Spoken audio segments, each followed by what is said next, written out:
السلام علیکم ورحمۃ اللہ وبرکاتہ۔ عزیز ناظرین، سورہ التغابن کی تیسری نشست میں آپ سب لوگوں کا استقبال ہے۔ آج جس آیت سے ہم اس نشست کا افتتاح کرنے والے ہیں، شروع کرنے والے ہیں، اسی آیت میں اس سورہ کا نام التغابن اسی آیت سے اخذ کیا گیا ہے۔ اور جیسا کہ میں نے اپنی پچھلی نشست میں آپ لوگوں کے سامنے بات رکھی تھی کہ مفسرین کے درمیان قیامت کا یہ سب سے پرمعنی اور معنی خیز نام ہے، جس کا نام ہے التغابن۔ تو انشاءاللہ تعالیٰ اس پہ مزید روشنی ڈالی جائیں گی۔ میرے ساتھ میں آج فیصل بھائی ہیں ساتھ دینے کے لیے۔ السلام علیکم ورحمۃ اللہ وبرکاتہ۔ تو ہم ایک ایک آیت کی کا متن اور اس کی ترجمانی آپ لوگوں کے سامنے پیش کریں گے۔ اعوذ باللہ من الشیطان الرجیم، بسم اللہ الرحمن الرحیم۔ یوم یجمعکم لیوم الجمع ذالک یوم التغابن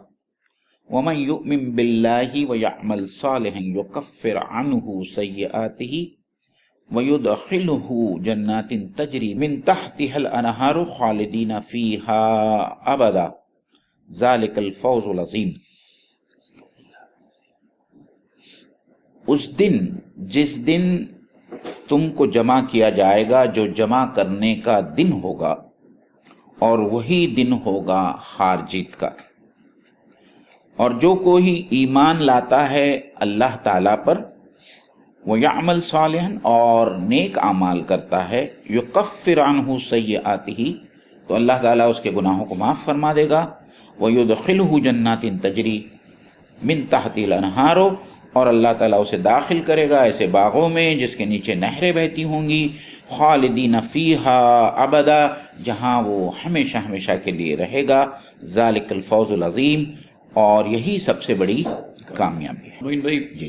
دو الفاظ آ گئے ہیں جی یوم قیامت کے بیان کے لیے، جی، ایک یوم تو الجمع جی، اور پھر یوم التغابن۔ التغابن۔ جی، تو یہ جو بات آئی ہے کہ اس دن اللہ تعالیٰ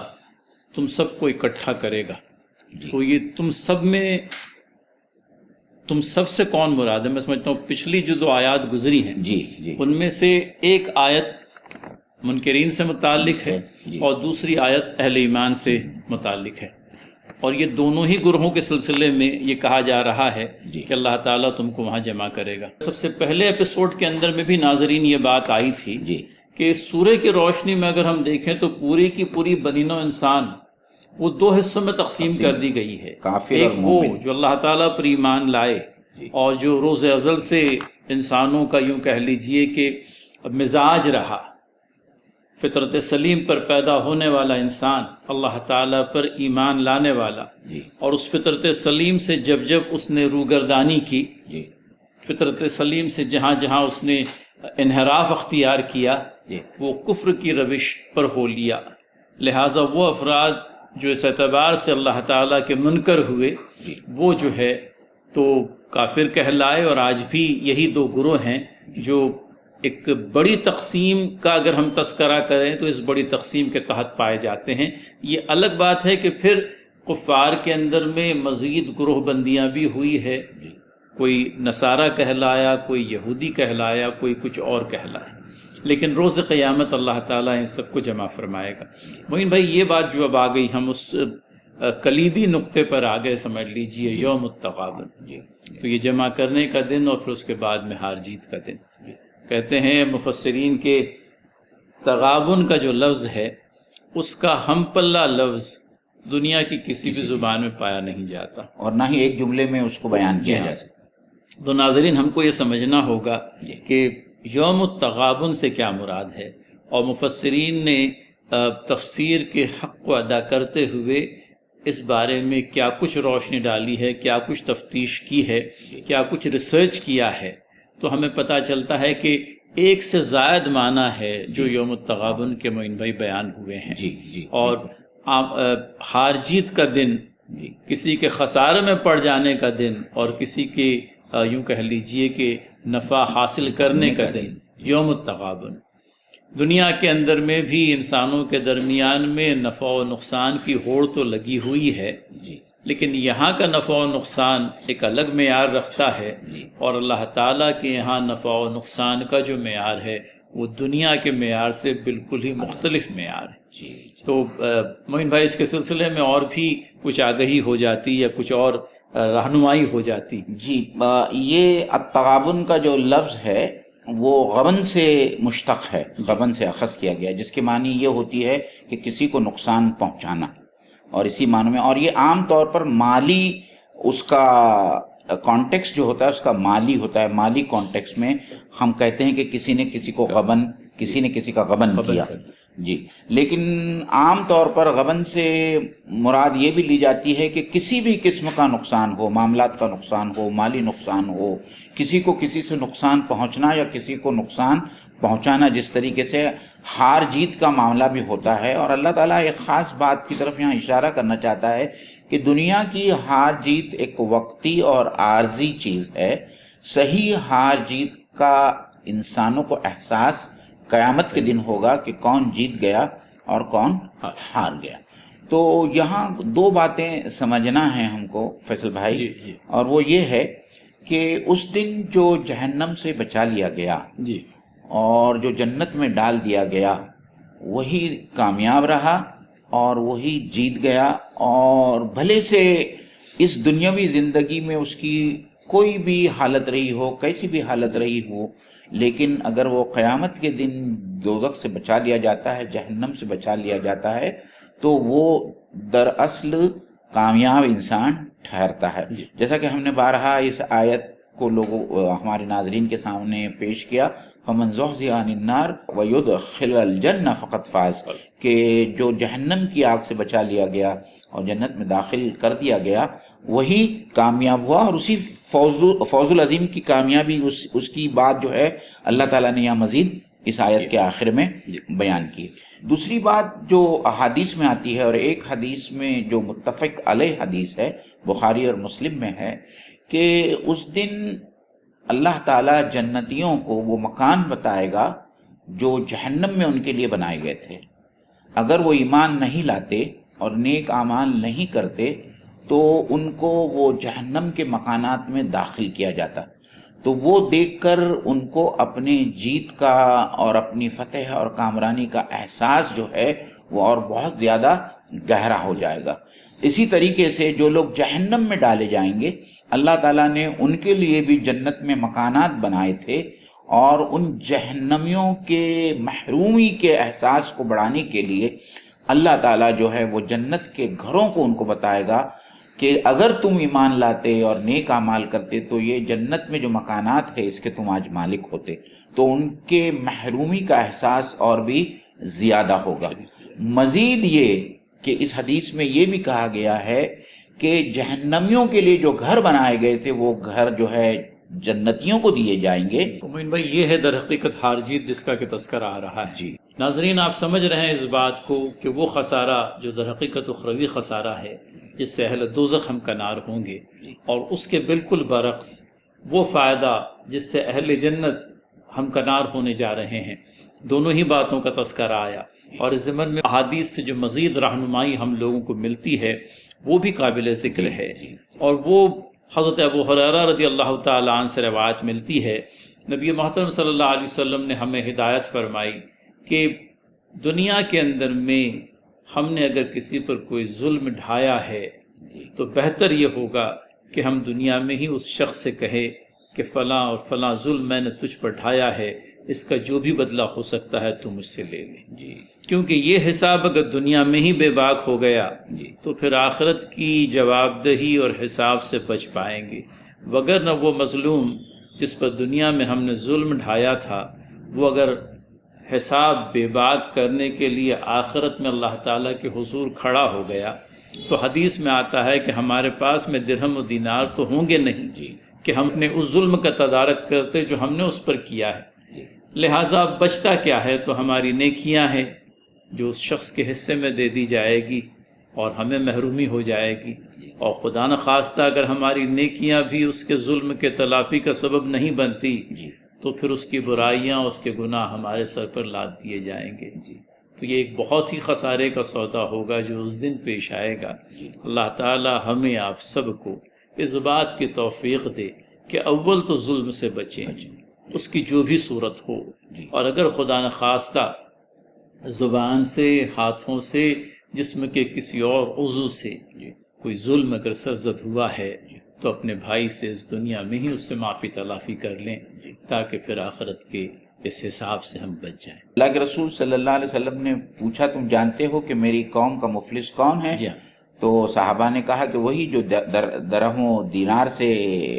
بھرپور ہو، ہاں وہ بالکل خالی ہو، خالی ہو۔ معاف کیجیے۔ تو اللہ کے رسول نے کہا کہ نہیں، میرے قوم کا مفلس انسان وہ ہوگا جو بہت ساری نیکیاں کما کر آئے گا، لیکن وہ اس طریقے سے آئے گا کہ اس نے کسی پر ظلم کیا ہوگا، ستم ڈھایا ہوگا، کسی کا حق مارا ہوگا۔ تو پھر یہ ہے کہ جس کا اس نے حق مارا ہوگا وہ سامنے سے آئے گا، اپنا حق مانگے گا، تو اس کی نیکیاں جو ہے اس کو دی جائیں گی، یہاں تک کہ اس کی تمام نیکیاں ختم ہو جائیں گی۔ پھر جو حق مانگنے والا ہے اس کے گناہوں کو اس کے سر پہ لادا جائے گا اور اسے جہنم میں ڈھکیل دیا جائے گا۔ تو یہ میری قوم کا سب سے بڑا مفلس ہے۔ تو اللہ تعالیٰ سے ہم یہی دعا کریں کہ اللہ تعالیٰ ہم کو ایسی کسی شرمناک پوزیشن اور ایسی شرمناک حالت سے اللہ تعالیٰ ہمیں دوچار نہ کرائیں۔ اور ایک بات جو فیصل بھائی جو تغابن کے سلسلے میں مفسرین نے لکھی ہے وہ یہ ہے کہ جب جنتی حضرات اوپر کے درجے والے جنتیوں کو دیکھیں گے تو وہ بھی یہ حسرت کریں گے کہ کاش ہم ہماری زندگی میں اور کچھ زیادہ نیکی کا کام کر جاتے تو ہمارے جنت کے درجات بھی ان لوگوں کی طرح بلند ہو جاتے۔ تو یعنی صرف حسرت صرف کفار اور جہنمیوں کے حصے میں نہیں آئیں گی، حسرت ان اہل جنت کے حصے میں بھی آئیں گی کہ کاش کہ ہم دنیا کی زندگی میں تھوڑے اور نیک کام کر جاتے تو ہمیں بھی وہ اونچے درجات ملتے جو ہم آج دوسرے جنتیوں کو دیکھ رہے ہیں۔ تو عزیزان گرامی، اس بات کو ہم بھی سمجھیں کہ ہم کتنا وقت ضائع کر دیتے ہیں اور اوٹ پٹانگ چیزوں میں، بیکار کی چیزوں میں، جس کو ہم لغو کہتے ہیں۔ اور سورہ مومنون میں اللہ تعالیٰ نے جو ہے خاص اس کا ذکر کیا ہے کہ کامیاب ہونے والے مومن بندے وہ ہیں جو اپنے آپ کو بےہودہ اور فضول کاموں سے بچاتے ہیں۔ تو جب آپ اس کو اس سے جوڑتے ہیں تو آپ کو سمجھ میں آتا ہے کہ جو وقت ہم فضول باتوں میں گنواتے ہیں اسی میں اگر ہم نیکی کا کوئی کام کر جائیں تو یہ ہم کو اس حسرت سے بچائیں گے جو قیامت کے دن ایسے جنتیوں کو نصیب ہوگی۔ خصوصیت کے ساتھ معین بھائی وہ مجلس والی حدیث اللہ کے نبی صلی اللہ علیہ وسلم بڑی پیاری، آپ نے بڑا اچھی اس طرح سے بیان فرمایا اللہ کے نبی صلی اللہ علیہ وسلم نے، یہ حسرت جو ہے اہل جنت کو لاحق ہوگی کہ کچھ ایک ایسی مجالس جس میں شروع سے لے کر آخر تک اللہ تعالیٰ کا ذکر ہی نہیں ہوا، اور پھر وہ مجلس کے اندر میں جو بھی وقت لگ گیا وہ وقت ایسا تھا جو ایک درجے میں ضائع ہو گیا۔ اور اس تضیع وقت کا خیال جب اہل جنت کو اس وقت آئے گا تو اس سے بڑی حسرت ہوگی کہ کاش اس وقت میں ہم نے اللہ تعالیٰ کے ذکر کو یوں کہہ لیجئے کہ اپنی زبان پر رواں کر دیا ہوتا تو آج اس کا بھی اجر و ثواب ہم پاتے۔ تو ناظرین، اس دین کا حسن یہ ہے کہ اللہ کے نبی صلی اللہ علیہ وسلم نے فرمایا کہ انسان کے اسلام کی خوبی یہ ہے کہ وہ لایانی باتوں سے اپنے آپ کو بچا لے۔ تو یہ لایانی بات جو ہے، یعنی اللہ تعالیٰ کا دین اس بات کا بھی روادار نہیں کہ آپ بیجا بات کہیں، آپ لایانی قسم کی بات کہیں، فضول قسم کی کوئی بات کہیں۔ یوں کہہ لیجئے کہ بد کلامی اور بدگوئی اور گالی گلوچ اور اس طرح کی دیگر چیزیں یہ تو بہت دور کی بات ہوگی۔ اللہ تعالیٰ کا دین ہمیں یہ بھی پرمٹ نہیں کرتا کہ ہم اپنے وقت کو کسی لایانی کام کے نظر کر دیں یا کوئی لایانی بات اپنی زبان سے نکلے۔ اور بھی ضمن میں خاصی کچھ احادیث معین بھائی ہم لوگوں کو ملتی ہے زبان کی حفاظت کے ضمن میں۔ اگر آپ دیکھیں ناظرین تو اللہ کے نبی صلی اللہ علیہ وسلم نے بہت عمدہ رہنمائی فرمائی ہے، اور وہ رہنمائی عملی زندگی میں ہمیں اختیار کرنے کی ضرورت ہے۔ حالات حاضرہ کے لحاظ سے بھی ہم اس بات کا خیال رکھیں کہ اہل ایمان کو اگر اس بات کا احساس ہے کہ آج وہ بہت ستائے جا رہے ہیں اور بہت دبائے جا رہے ہیں، ان پر ظلم و ستم ہو رہا ہے، اور اہل باطل ایسا لگتا ہے سرسری طور پر یا سپرفیشلی ایسا لگتا ہے کہ وہ بھاری پڑ رہے ہیں یا وہ جیت رہے ہیں، تو مایوس ہونے کی ضرورت نہیں ہے۔ ایک وقت آئے گا کہ جو آج ایسا لگ رہا ہے کہ جو فتح سے درکنار ہے اور جو کامران ہے اور فاتح ہے، ان کو ایک دن ہار نصیب ہوگی، اور وہی صحیح ہار ہوگی، اور اہل ایمان کی جیت اسی دن ہوگی جس دن ان کو جنت کا مشدہ سنایا جائے گا۔ ان میں تغابن کے سلسلے میں ایک اور بات یہ بھی تفسیر میں پڑھنے میں آئی کہ اس سے وہ تجارت مراد ہے۔ جی مطلب لفظ تغابن کو تجارت کے معنی میں بھی استعمال کیا گیا ہے۔ ایک تو وہ تجارت ہے جو اس دنیا کے اندر میں آئے دن لوگوں کے درمیان میں ہوتی ہی رہتی ہے، اور ایک وہ تجارت ہے جس کو کرنے کی تلقین اللہ تعالیٰ نے سورہ صف کی اس آیت میں اہل ایمان سے کی، یا ایھا الذین آمنوا ھل ادلکم علی تجارۃ تنجیکم من عذاب الیم، کہ اہل ایمان کیا میں تم کو نہ بتاؤں وہ تجارت جو تمہیں عذاب علیم سے بچا لے؟ اور عذاب علیم سے بچا لینے والی وہ تجارت کیا ہے؟ اللہ تعالیٰ پر ایمان لاؤ اور اس کی راہ میں مجاہدہ کرو، اس کی راہ میں جہاد کرو، یہ تمہارے لیے بہتر ہے۔ اور پھر اس کے جو ثمرات بیان ہوئے ہیں، اللہ تعالیٰ تمہارے گناہوں کو معاف فرما دے گا اور تمہیں ابدی جنتوں کے اندر میں داخل کر دے گا، اور اس کے علاوہ نصر من اللہ فتح قریب، اللہ تعالیٰ کی وہ مدد جس کے تم خواہاں ہو، وہ جلدی حاصل ہونے والی فتح، وہ بھی اللہ تعالیٰ تم کو عنایت کرے گا۔ تو یہ معنی میں بھی آتا ہے حضرات ناظرین و ناظرات کہ تغابن کا ایک مطلب وہ تجارت بھی جو بڑے خسارے سے اللہ تعالیٰ کے حضور ہمیں محفوظ رکھے گی اور بڑے انعام و اکرام کے ملنے کا سبب بن جائے گی۔ جی جی۔ اور فیصل بھائی، آپ آگے کے اگر الفاظ کو دیکھیں تو یہ وہی الفاظ یا وہی مفہوم ہے جو سورۃ الصف کی جو آیت آپ نے تلاوت کی، کہ یہاں پہ بھی وہی کہا جا رہا ہے کہ جو اللہ تعالیٰ پر ایمان لاتا ہے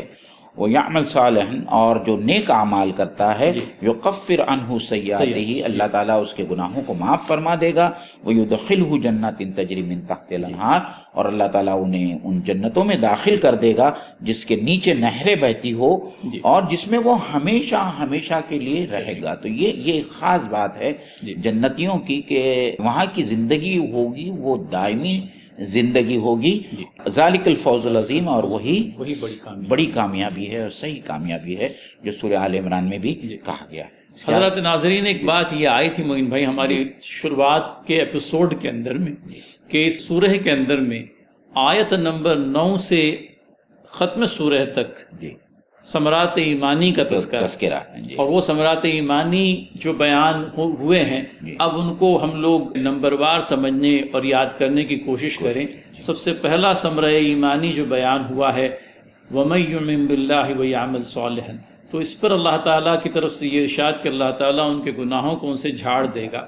پھر مزید یہ کہ ان کو جنتوں میں داخل کرے گا جن کے نیچے نہریں بہتی ہوگی، اور ہمیشگی کی زندگی ہے جو ان کو میسر آئے گی۔ تو یہ پہلا انعام ہے اہل ایمان کا، یہ یوں کہہ لیجئے کہ ایک پہلا ثمر ایمانی جو ان کو نصیب ہونے جا رہا ہے، اور اس کو اللہ تعالیٰ نے ذالک الفوز العظیم، سب سے بڑی کامیابی یا عظیم کامیابی قرار دیا ہے۔ معین بھائی، یہ تو تذکرہ ہوا ان لوگوں کا جنہوں نے وہ تجارت کی جس کے کرنے کے نتیجے میں ان کو اللہ تعالیٰ کی طرف سے یہ انعامات نصیب ہوئے۔ البتہ اس کے برعکس جو ہے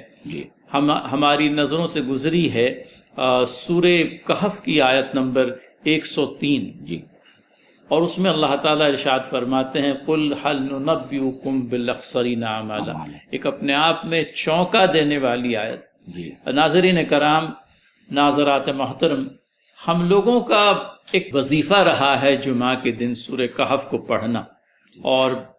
کچھ ایسے بھی ہیں جو یوں کہہ لیجئے کہ قلت وقت کا رونا کیا روئیں، بقیہ کاموں کے لیے تو وقت نکل ہی آتا ہے، قرآن کریم کی تلاوت جب آ گئی تو پھر قلت وقت کا رونا آدمی رونے لگتا ہے۔ پہلی 10 آیات اور آخری 10 آیات، اور آخری 10 آیات کے اندر میں یہ آیت آتی ہے قُلْ هَلْ نُنَبِّئُكُمْ بِالْأَخْسَرِينَ أَعْمَالًا الَّذِينَ ضَلَّ سَعْيُهُمْ فِي الْحَيَاةِ الدُّنْيَا وَهُمْ يَحْسَبُونَ أَنَّهُمْ يُحْسِنُونَ صُنْعًا، چونکا دینے والی اور چشم کشا قسم کی آیت کہ دنیا کے اندر میں تو ہماری ساری تگودو رہی شر کی طرف لے جانے والی، اور اس کے تعلق سے ہمیں مغالطہ یہ لاحق رہا کہ ہمارے ہاتھوں کی یہ جو صنعت کاری ہے یہ بہترین ہے، حسن اور خوبی سے بھرپور ہے۔ در حقیقت یہ وہ لوگ ہیں جو آیت کے پچھلے ٹکڑے میں بات آئی قل هل ننبئکم بالاخسرین اعمالا، کیا میں تمہیں نہ بتاؤں وہ افراد جو خسارے میں، اعمال کے اعتبار سے خسارے میں رہنے والے ہیں۔ بہت بڑی تو بات۔ یہ ایک طرف تو وہ اہل جنت ہیں جو دنیا کے اندر میں یوں کہہ لیجئے کہ ان سارے مقامات کو حاصل نہیں کر پائے جو اہل دنیا نے حاصل کیے۔ اس دنیا کے اندر میں رہتے ہوئے ان کو خسارہ بھی پیش آیا، نقصان بھی پیش آیا، کبھی اپنے ہی بال بچوں کی یوں کہہ لیجئے کہ ناراضگی ان کو مول لینی پڑی، لیکن ان سب کے چلتے انہوں نے اللہ تعالیٰ سے جو تجارت کی تھی اس تجارت کے نتیجے میں انہیں اخروی خیر نصیب ہوا، اور پھر دنیا والوں کو راضی کرنے کے لیے اس کے برعکس جن کا اعمال رہا ان کو یہ بات آگہی دی جا رہی ہے کہ واقف ہو جاؤ کہ خسارے میں اعمال کے اعتبار سے جو لوگ پڑھنے والے ہیں وہ یہ اور یہ ہیں۔ تو یہ بھی ایک تقابل ہے ناظرین و ناظرات، اور یہ بھی تقابل کے سلسلے میں سمجھنے کی ضرورت ہے۔ ایک وہ نفع رساں تجارت جو اخروی فیض کا باعث بنے گی، اور ایک وہ تجارت جس میں پڑھ کر کے انسان اپنی آخرت سے غافل ہو جاتا ہے۔ اور اس کے برعکس اس دوسری جماعت کا ذکر آگے کی آیت میں فیصل بھائی آ رہا ہے، جس میں اللہ تعالیٰ فرماتا ہے وَالَّذِينَ كَفَرُوا وَكَذَّبُوا بِآيَاتِنَا أُولَئِكَ أَصْحَابُ النَّارِ خَالِدِينَ فِيهَا وَبِئْسَ الْمَصِيرُ، اور جن لوگوں نے کفر کیا، انکار کیا، وَكَذَّبُوا بِآيَاتِنَا، اور ہماری آیتوں کا انکار کیا، اولئک اصحاب النار خالدین فیہا، یہی وہ لوگ ہیں جو جہنم میں داخل ہوں گے اور اس میں ہمیشہ کے لیے رہیں گے۔ وبئس المصیر، اور کیا ہی برا ٹھکانہ ہے لوٹنے کا۔ آیات کو جھٹلایا جو آیا ہے معین بھائی، جی، اس سے یہ مراد بھی لیا گیا ہے کہ محض آیات کو جھٹلانے سے زبانی طور پر قذف نہیں ہے، جی، بلکہ آیات پر عمل درآمد نہ کرنا یہ بھی آیات کو جھٹلانے کے مترادف ہے۔ یہ آج ہمارے لیے بہت زیادہ ضروری ہو گیا ہے۔ اہل ایمان اور جو لوگ اپنے آپ کو مسلمان کہلواتے ہیں ان لوگوں کو اس آیت سے سبق لینا چاہیے کہ بھلے ہی ہم یہ مانتے ہو کہ یہ اللہ تعالیٰ کا کلام ہے اور اس کا ہر حکم اللہ تعالیٰ کا حکم ہے، لیکن تکذیب آیت میں یا تکذیب آیات میں یہ بات شامل ہے کہ جو اللہ تعالیٰ کے جو احکام ہے اگر ہم ان احکام پر عمل نہ کریں تو اس کا شمار بھی تکذیب آیات میں ہوگا۔ تو یہ مدعا بھی اور یہ زاویہ بھی ناظرین ہمارے سامنے رہے، ورنہ ہوتا یہ ہے کہ عام طور پر ہم بگلے بجاتے ہیں ان آیتوں کو سننے کے بعد میں کہ یہ تو ان لوگوں سے متعلق ہے جنہوں نے اللہ تعالیٰ کا آیات کا سرے سے انکار ہی کر دیا۔ انکار محض نہیں ہے بلکہ انکار اس معنی میں بھی ہوتا ہے کہ آیات کو پڑھا جائے، سمجھا جائے، لیکن جب عمل کرنے کا وقت آئے تو پھر ادھر ادھر سے ہو کر کے نکل لیا جائے۔ اللہ تعالیٰ نے ایک جگہ ذکر کیا ہے کہ یہ کہتے ہیں کہ تجارت بھی تو سود ہی کی جیسا ہے، حالانکہ وَأَحَلَّ اللَّهُ الْبَيْعَ وَحَرَّمَ الرِّبَا، لیکن اللہ تعالیٰ نے بیع کو، تجارت کو حلال کیا ہے اور سود کو حرام کیا ہے۔ تو سیدھا اللہ تعالیٰ کا جو کہ مخاطب ہے یہ وہی لوگ ہے جو سود کو حلال قرار کرنے کے لیے آسمان اور زمین کی خلابازیاں کھاتے ہیں، بہت ساری تعویلیں کرتے ہیں اور نہ جانے کہاں کہاں سے دور کی جو ہے کوڑیاں لاتے ہیں۔ انہیں سمجھنا چاہیے کہ اللہ تعالیٰ انہی لوگوں سے مخاطب ہو کر کہہ رہا ہے کہ جو لوگ سود کو مانند تجارت سمجھتے ہیں اور کہتے ہیں کہ سود بھی مانند تجارت ہے، وہ جان لے کہ اللہ تعالیٰ نے تجارت کو حلال قرار دیا ہے اور سود کو حرام قرار دیا۔ اب کسی کی کوئی تعویل اور کوئی توجیہ اس سلسلے میں قابل قبول نہیں ہے اللہ کے نزدیک اور شریعت میں۔ تو ایسے ہی بہت سارے احکام ہیں فیصل بھائی جس کے بارے میں ہم کو سوچنا چاہیے، اور میرے خیال سے اسی کے متعلق جو ہے قرآن مجید میں یہ بھی کہا گیا ہے کہ افتؤمنون ببعض الکتاب وتکفرون ببعض، کہ کتاب کے بعض حصے پر تو تم ایمان لاتے ہو اور بعض حصے پہ کا تم انکار کرتے ہو۔ یہاں انکار سے مراد بدیہن اس بات کا انکار نہیں ہے کہ یہ کتاب اللہ کی آیتیں نہیں ہیں یا یہ اللہ تعالیٰ کی طرف سے یہ احکام نازل نہیں ہوئے۔ یہاں وہی جو بات آپ نے کہی کہ تکذیب آیات کی عملی تقزیب ہے کہ اللہ تعالیٰ نے جو حکم دیا ہے اس میں سے جو آسان تر ہے یا کچھ حصہ جو ہے اس کے اوپر ہم عمل کرتے ہیں اور باقی حصے کے اوپر عمل نہیں کرتے ہیں، اور اس کی جو سزا اللہ تعالیٰ نے اس آیت میں دی ہے کہ ہم دنیا میں بھی تمہیں ذلیل اور رسوا کریں گے اور آخرت میں تو تمہارے لیے ایک رسوا کن عذاب تیار رکھا ہوا۔ تو ہم کو سمجھنا چاہیے، ہم سب کو سمجھنا چاہیے کہ کہیں ہمارا بھی شمار اس زمرے میں اور اس جماعت میں تو نہیں ہو رہا ہے کہ جو چند آیتوں پر عمل کرتے ہیں اور دوسری آیتوں سے صرف نظر کرتے ہیں۔ اور کچھ کہنا چاہیں گے؟ نہیں، اگلی آیت پر میں سمجھتا ہوں ہم آگے کو بڑھ سکتے ہیں۔ جی، یہ آیت نمبر 11 ہے ناظرین، اور ایک مرتبہ پھر ہمارے ایمان اور ایمان کے تقاضے اور ایمان کے حرارت اور تمازت سے متعلق اس سے بھرپور ہے یہ آیت قرآن۔ جی، ما اصاب من مصیبت الا باذن اللہ ومن یؤمن باللہ یہد قلبہ واللہ بکل شیء علیم۔ اور جو بھی مصیبت میں سے مصیبت آتی ہے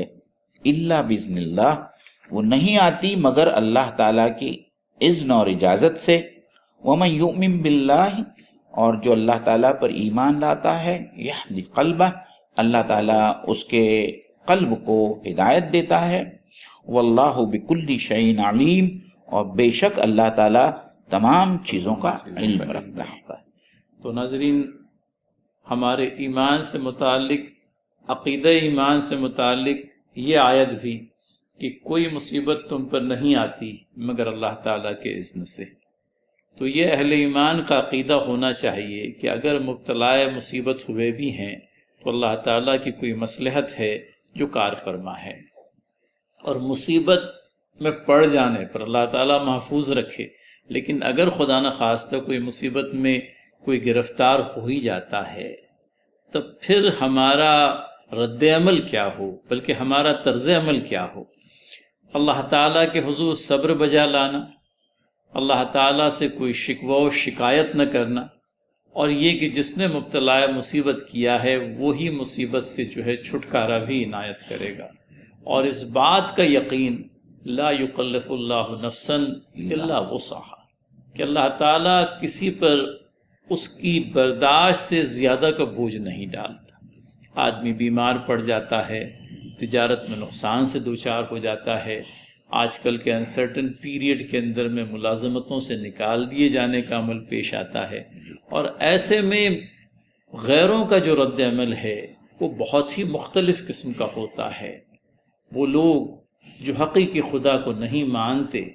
اور جو معبودان باطل کو اپنا خدا بنائے بیٹھے ہیں، ایسے وقتوں میں اپنے خدا سے شکایتوں کے انبار لگا دیتے ہیں۔ اتنا ہی نہیں بلکہ یہ بھی دیکھا گیا ہے کہ اپنے معبود باطل کو برے القاب سے بھی نوازتے ہیں، اور اپنی ساری مصیبتوں کے لیے اسی کو گویا مورد الزام ٹھہراتے ہیں، اور آدمی حد سے حد جب بڑھ جاتا ہے تو خودکشی تک بات چلی جاتی ہے۔ تو یہ تو ایک وہ طرز عمل ہے جو ایمان سے خالی لوگوں کا ہے، اور جو ایمان سے بھرپور ہیں ان کا طرز عمل اس آیت قرآنی کی روشنی میں کوئی مصیبت نہیں آتی تم پر مگر یہ کہ اللہ تعالیٰ کے اذن سے۔ اور جو شخص اللہ تعالیٰ پر ایمان رکھتا ہے اللہ اس کے دل کو ہدایت بخشتا ہے، اور یہ کہ اللہ تعالیٰ کو ہر شے کا علم ہے۔ اگر تم مبتلا مصیبت ہو تو اللہ تعالیٰ کی نگاہ سے پوشیدہ نہیں ہو، اللہ تعالیٰ کی نگاہ میں ہو۔ تو معین بھائی، میں سمجھتا ہوں پھر ایک ایسی آیت آ گئی، آپ دیکھیے، جو ہمارے ایمان کو تقویت پہنچانے والی، اللہ تعالیٰ پر ہمارے توکل اور بھروسے کو مزید اضافہ کرنے والی، اور یہ کہ ہمیں اس بات کا اطمینان دلانے والی کہ ہم اللہ تعالیٰ کی نگاہوں میں۔ اس میں یہ جو ایمان کی جو سمری کی آپ نے بات کی، اس میں رضا و تسلیم جو دل کے اندر ایک پھل ہے یا ایک پھول ہے، اس کا یہاں ذکر ہو رہا ہے۔ اور آپ اس حدیث کو بھی یہاں سامنے لائیے کہ اللہ کے رسول صلی اللہ علیہ وسلم نے فرمایا کہ مومن کا معاملہ بھی بڑا عجب ہے کہ جب اس کے اوپر کوئی مصیبت پڑتی ہے اور وہ اس پہ صبر کرتا ہے تو اللہ تعالیٰ اس کے گناہوں کو معاف فرماتا ہے، اور جب اسے کوئی اچھی چیز یا نعمت اللہ تعالیٰ کی طرف سے حاصل ہوتی ہے اور وہ اس کا شکر کرتا ہے تو بھی جو ہے اللہ تعالیٰ مزید اس کو عطا فرماتا ہے اور اس کا بھی اس کو ثواب ملتا ہے. تو دونوں حالتوں میں مومن کے لیے منافع ہی منافع ہے. ایک بات تو ہم یہ سمجھیں. دوسری بات یہ ہے کہ جو مصیبت آتی ہے فیصل بھائی ان کو ہم 3 حصوں میں تقسیم کر سکتے ہیں. ایک تو یہ ہے کہ قرآن مجید خود اس کا گواہ ہے کہ وما اصابکم من مصیبت فبما کسبت ایدیکم، کہ جو کچھ بھی مصیبت تم پر آتی ہے وہ تمہاری اپنی شامت اعمال کی وجہ سے آتی ہے. تو جب انسان مصیبت میں گھر جائے تو اس کو اپنا احتساب کرنا چاہیے کہ کہیں یہ مصیبت میرے اپنے اعمال کرتوت کا نتیجہ تو نہیں ہے. یہ ایک وجہ ہو سکتی مصیبت آنے کی. دوسری مصیبت آنے کی وجہ یہ ہوتی ہے کہ اللہ تعالیٰ اپنے ایمان والے بندوں کو آزمانا چاہتا ہے، جیسے کہ سورہ بقرہ کی وہ مشہور آیت ہے کہ ہم تمہیں ضرور بالضرور آزمائیں گے، فاقے سے اور ڈر سے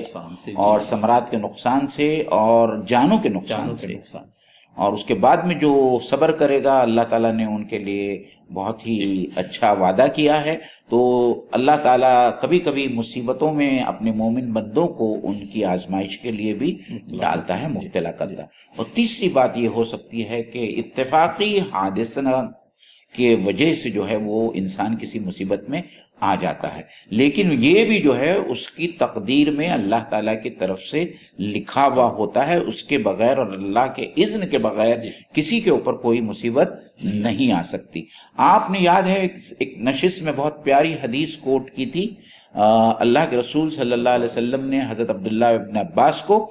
اپنے پشت پر بٹھایا اور پھر ان سے ایک بڑی پیاری بات، وہ اونٹ پر سوار تھے اللہ کے نبی صلی اللہ علیہ وسلم، اور اللہ کے نبی صلی اللہ علیہ وسلم کے پشت پر تھے، مطلب آپ کے پیچھے بیٹھے ہوئے تھے ابن عباس رضی اللہ عنہ. اور وہ حدیث اپنے آپ میں ناظرین ایک ایسی حدیث ہے جس کا استحضار ہمیں ہمیشہ رہے، کیونکہ بہت حوصلے کو افزونی بخشنے والی حدیث ہے. اللہ کے نبی صلی اللہ علیہ وسلم نے جو بات کہی تھی وہ کہ دنیا کے تمام تر انسان مجتمع ہو کر اگر اے غلام، اے بیٹے، اے بچے تجھے نقصان پہنچانا چاہے تو اس قدر نقصان پہنچا سکتے ہیں جس قدر تیری تقدیر میں لکھا ہوا ہے. اور اسی طرح سے فائدے کے سلسلے میں بھی یہ بات کہی کہ فائدہ بھی اسی قدر پہنچا سکتے ہیں جو اللہ تعالیٰ نے تیرے نوشتہ تقدیر میں لکھ رکھا ہے. تو یہ ہمارے ایمان کا ایک حصہ ہو ناظرین. یہ وہ حدیث ہے جو ہم اپنے بچوں کو بھی سکھلائیں،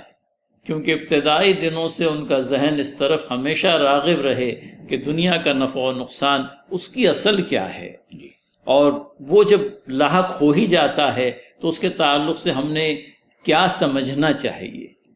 تو نبی محترم صلی اللہ علیہ وسلم نے یہ تلقین فرمائی تھی ابن عباس رضی اللہ تعالیٰ عنہ کو ایک ایسے وقت میں جبکہ یوں کہہ لیجئے کہ سن بلوغ کے قریب آپ رہے ہوں گے، کیونکہ غلام کے لفظ سے معین بھائی مخاطب کیا تھا، اور غلام عام طور پر عربی زبان میں ایک نوخیز بچے کو کہتے ہیں.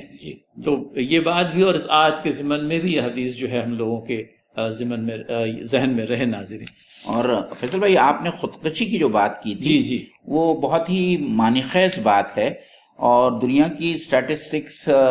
اس بات کی گواہ ہے کہ مسلمانوں میں خودکشی کی شرح ریٹ دنیا کی دوسری تمام اقوام سے بہت کم ہے. آپ کسی معاملے میں بھی لیجئے، یہاں تک کہ مختلف ترقی یافتہ ممالک میں، اور جس میں خاص طور پر جاپان کا نام لیا جاتا ہے، وہاں خودکشی کی شرح سب سے زیادہ ہے، کیونکہ ان کے یہاں پہ جو روحانی خلا ہے، حالانکہ تمام مادی سہولتیں اور عیش و عشرت کی زندگی وہ گزارتے ہیں، لیکن اس روحانی خلا کو یا جو سوال ان کے نزدیک بہت بڑا ہے اس کا ان کے پاس میں کوئی جواب نہیں ہے. تو وہاں پہ خودکشی کی وارداتیں بہت زیادہ ہو جاتی ہیں. اور یہاں پہ بھی ہم دیکھتے ہیں کہ جو طلباء اور طالبات امتحانات میں ناکام ہو جاتے ہیں، اس میں بھی جو لوگ خودکشیاں کرتے ہیں اس میں الحمدللہ ثم الحمدللہ، جیسے بھی ہوں ہمارے ایمان کی جو بھی حالت ہو، لیکن عام طور پر یہ دیکھا گیا ہے کہ ایک مسلمان جلدی خودکشی گستاخی نہیں کرتا، اور اس کی وجہ غالباً یہی ہے کہ یہ ایمان کہیں سے اس کے دل میں یہ یقین ہوتا ہے کہ ہم پر جو کچھ بھی ہوتا ہے وہ اللہ کے اذن اور مرضی سے ہوتا ہے، اور وہ جو ہم ایمان مفصل اس کے اندر ہم پڑھتے ہیں کہ بھئی ہمارا ایمان ہے قدر کے اوپر، کہ اللہ تعالیٰ کی تقدیر پر ہمارا ایمان ہے، تو وہ کہیں وہ جو ہے ہمیشہ ہم کو اس بات کی ہدایت کرتا ہے اور ہم کو سنبھال لیتا ہے، اور یہی چیز یہ ایمان جو ہے اللہ تعالیٰ کی طرف سے جو ہے وہ ہدایت کا ملنا ہے کہ ہمارے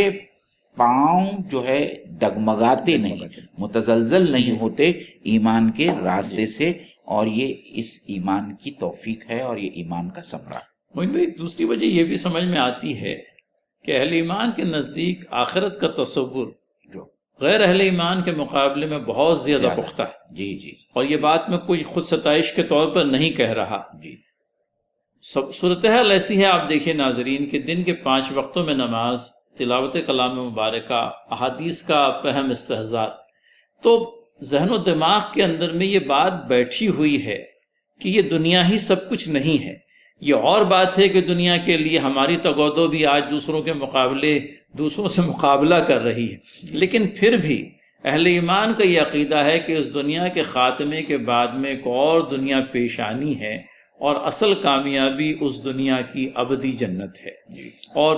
یہ جو تصور ہے ہمیں، وہ دنیاوی نقصانات سے ہمیں اس قدر یوں کہہ لیجئے کہ احساس نقصان میں مبتلا نہیں کرتا کہ ہمارا قدم خدا نخواستہ کہیں خودکشی کی طرف اٹھ جائے، کیونکہ ہم جانتے ہیں، اہل ایمان یہ جانتے ہیں کہ خودکشی اپنے آپ میں ایک ایسا عمل ہے جو اللہ تعالیٰ کی ابدی جنتوں سے ہمیں محروم کرنے کا باعث بن سکتا ہے۔ تو یہ دونوں فیکٹرز اپنی جگہ پر کام کر رہے ہیں ناظرین، اور اللہ تعالیٰ کا ہمیں شکر گزار ہونا چاہیے کہ ایمان کی اس دولت کے نتیجے میں اللہ تعالیٰ نے اس برے زندگی کا جو برا انجام ہوتا ہے خودکشی سے، اس سے ہم کو بچا لیا۔ تو یہ بات اور آئی ناظرین۔ اس کے بعد میں انشاءاللہ العزیز ہم اگلی آیت کی طرف معین بھائی اگر چلیں تو یہ 12ویں آیت ہے اسی سورہ کی۔ تو اللہ تعالیٰ آگے کہتا ہے کہ وَأَطِیعُوا اللَّهَ وَأَطِیعُوا الرَّسُولَ،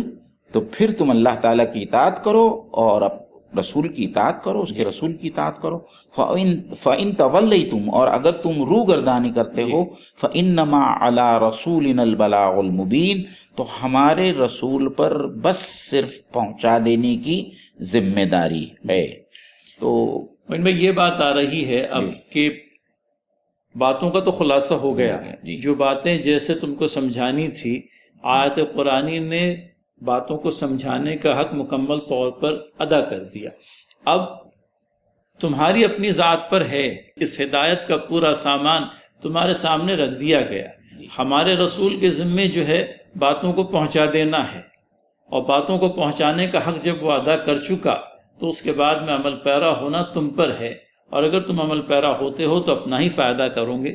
اچھے حالات ہیں یا خدا نخواستہ برے حالات ہیں، دونوں ہی حالات کے اندر میں اللہ اور اس کے رسول صلی اللہ علیہ وسلم کی اطاعت، اور اس اطاعت سے روگردانی کے نتیجے میں بہرحال اپنا خود کا نقصان کرو گے، لہٰذا اطاعت سے روگردانی نہ کرو، اللہ تعالیٰ کی اطاعت پر، اس کے رسول صلی اللہ علیہ وسلم کی اطاعت پر بنے رہو تاکہ نقصانات سے محفوظ رہ سکو۔ آیت قرآنی اللہ تعالیٰ ارشاد فرماتے ہیں اللہ کی اطاعت کرو، اس کے رسول صلی اللہ علیہ وسلم کی اطاعت کرو، لیکن اگر تم اطاعت سے منہ موڑتے ہو تو ہمارا کوئی نقصان نہیں کرو گے۔ ہمارے رسول کے ذمے زائد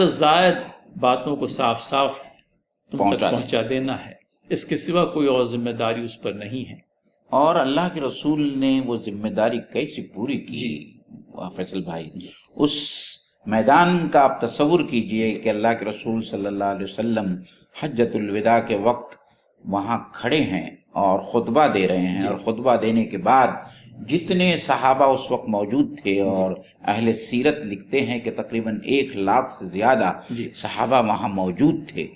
اور انہوں نے اللہ کے رسول صلی اللہ علیہ وسلم نے تمام صحابہ سے یہ شہادت لی کہ تم گواہ ہی دو اللہ تعالیٰ کے سامنے کہ میں نے اللہ کا دین بے کم و کاست پوری طریقے تک پہنچا دیا ہے۔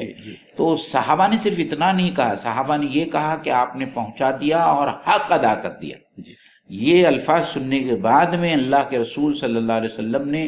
آسمان کی طرف اشارہ کہا اور اللہ تعالیٰ سے کہا اللہم شہد اللہم شہد اللہم شہد، اے اللہ تعالیٰ تو بھی گواہی دے اور تو بھی گواہ رہے کہ میں نے تیرا دین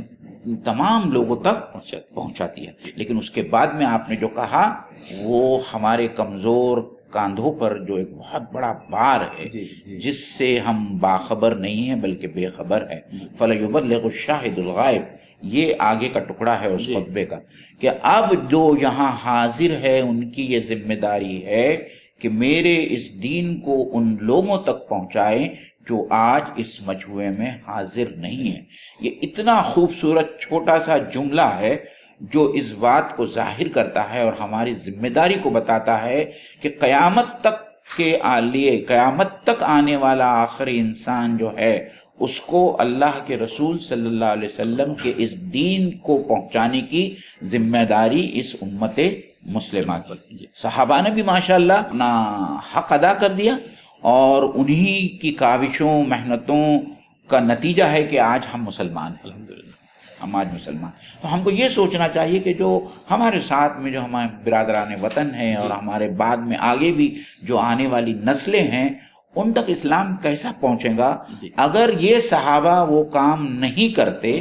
تو ہم کو یقیناً ہم یہ کہہ سکتے تھے کہ ہم تک بھی اسلام نہیں پہنچتا تھا، اور ہم اپنی جھوپڑیوں میں، ہم اپنے مکانوں میں جو ہے عیش و عشرت کی زندگی گزارتے ہوئے مطمئن ہوتے کہ ہماری زندگی بہت اچھی گزر رہی ہے۔ یہ تو صحابہ رضوان اللہ علیہم جو ہے ان کی قد و کاوش تھی، ان کی قربانیاں تھی کہ وہ مدینہ چھوڑ کر ہجرت کر کے دنیا بھر میں پھیل گئے اور انہوں نے اسلام کی دعوت پہنچائی۔ تو آج اللہ کے رسول صلی اللہ علیہ وسلم کا وہ جملہ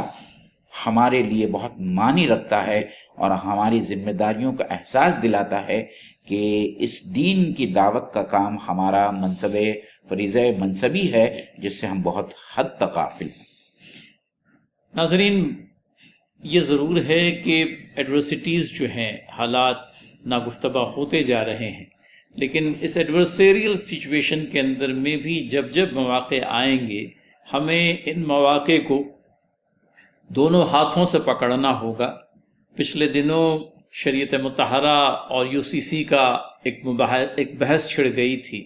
اور اس میں بھی مختلف مقامات سے یہ بات آئی، یہ تو ایک نادر موقع ہے جو آپ کے ہاتھ آ گیا۔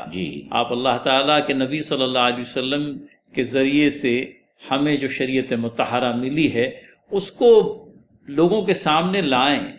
ایک تقابلی مطالعہ ہو دنیا میں مروجہ قوانین کا اور اسلامی شرعی قوانین کا،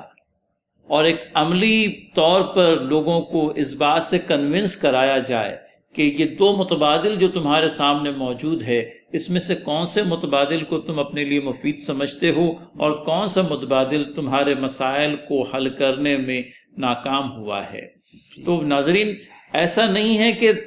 دعوت جو ہے وہ صرف ایک روایتی انداز میں دی جائے گی، بلکہ دعوت کے جو مواقع حاصل ہوں گے وہ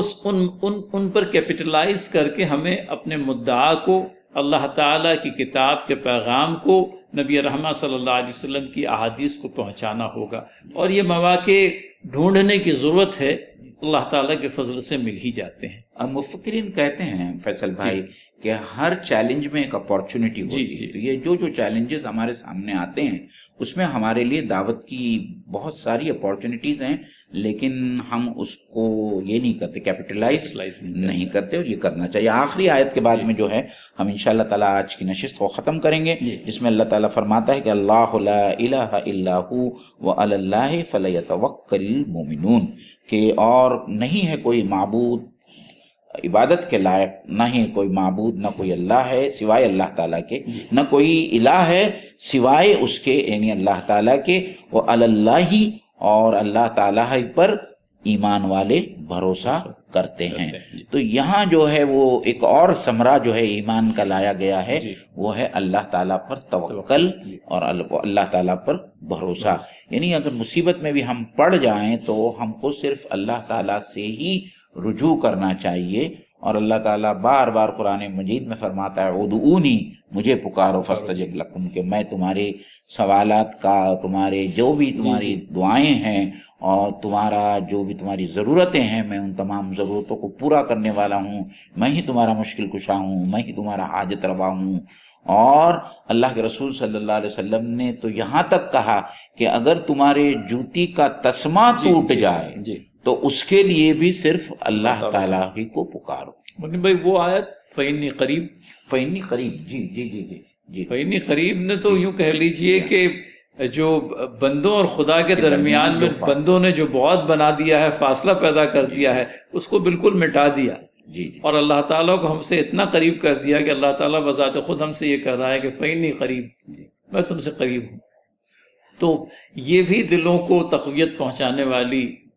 آیت کریمہ اور آیت کریمہ کا حصہ، اور یہاں پر اللہ تعالیٰ اپنی ذات پر توکل کرنے کی جو ہمیں ہدایت فرماتا ہے، وہ بھی ہمارے لیے یوں کہہ لیجئے کہ مصیبتوں سے نکل آنے کی ایک راہ ہے۔ آپ دیکھیے صبر کا امتحان ہوتا ہے، اور وہ حدیث ہمیشہ مستحضر رہے ناظرین، یہ جو امتیاز ہے، یہ جو مقام ہے، یہ صرف مومن کو ہی حاصل ہے کہ مصیبت پڑنے پر اللہ تعالیٰ کے حضور وہ صبر کرتا ہے جو اس کے لیے باعث خیر ہوتا ہے، اور اللہ تعالیٰ اگر سمجھ لیجئے اسے کوئی خوشی نصیب کرتا ہے تو وہ اللہ تعالیٰ کا شکر بجا لاتا ہے، اور یہ شکر بجا لانا بھی اس کے لیے باعث خیر ہوتا ہے، اور یہ امتیاز صرف اور صرف مومن کو ہی حاصل ہے۔ اللہ تعالیٰ کا شکر ادا کرے ناظرین کہ دولت ایمانی سے اللہ تعالیٰ نے سرفراز فرمایا، اس کی ذات پر توکل کرنا ہمیں سکھلایا، اور یہ کہ ہمیں اس بات کا یقین دلایا لا یکلف اللہ نفسا الا وسعها، مشکل میں پڑ جانے پر لفظ شکایت رب تعالیٰ کے تعلق سے نہ لائیں۔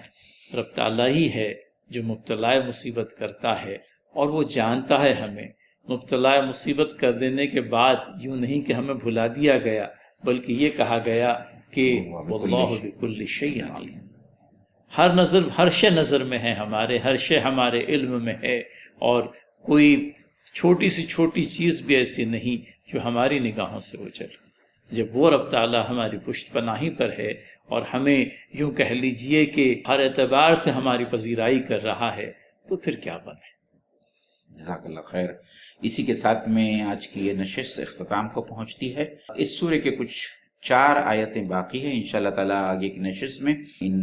آیتوں کا احاطہ کیا جائے گا۔ آپ ہمارے چینل سے جڑے رہیے